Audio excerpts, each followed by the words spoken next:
লুচ্চারা চুমা দিছিল আমার কিন্তু এগুলো পছন্দ না, চুম্মা চুম্মা আমার পছন্দ। ভালোই হয়েছে ভাইয়া নেই, ভাইয়া আসলে কোথাও যাইতে চায় না, ছোটখাটো একটা জিনিস কিনছি। থাইল্যান্ডে জাহিদ ও ঋতুর একান্ত ভ্রমণ নিয়ে তোলপাড় সোশ্যাল মিডিয়া। লাইভে মিথিলা রহমানের কটাকে ক্ষুব্ধ নেটিজেনরা। ঋতু আর জয়কে একা বিদেশে পাঠানো কি ঠিক হইছে?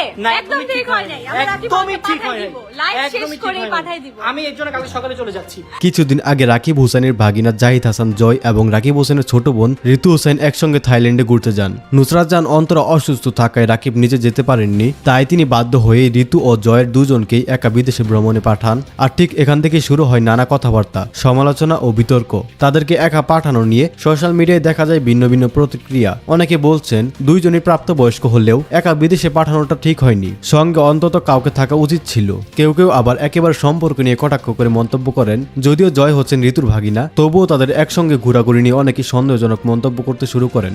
Welcome to my room tour. আজকে হচ্ছে আমি কোন রুমে থাকবো, ইভেন আমি কোন হোটেলটায় উঠেছি তোমাদেরকে দেখাবো। আমার হোটেলটা কিন্তু অনেক বেশি সুন্দর। যাই হোক গাইস, আমার থাইল্যান্ডে যাওয়ার পর থেকে জাহিদ ও ঋতু একসঙ্গে বিভিন্ন ভিডিও ও ছবি আপলোড করছেন তাদের সোশ্যাল মিডিয়ায়। একটি ভিডিওতে দেখা যায় জাহিদ ঋতুর কাঁধে হাত রেখে ঘুরছেন, আর সেটি মূলত বিতর্কের আগুনে ঘি ঢেলে দেয়।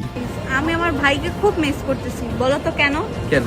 কারণ আমি শপিং মলে আসলে আমি যা চাই আমার ভাই তাই কিনে দেয়, কিন্তু এরই মধ্যে রাকিব নুসরাত দম্পতির অন্যতম বিরোধী মুখ হিসেবে পরিচিত মিথিলা রহমান লাইভে এসে বিষয়টি নিয়ে কটাক্ষ করে কথা বলেন। তিনি বলেন, ছি ছি, এসব কি নোংরামো করছে, সম্পর্কে ভাগিনা হয় কিন্তু তাদের একটু লজ্জা নেই। আসল সমস্যা হলো যারা ওদের পাঠিয়েছে ওদের মধ্যেই।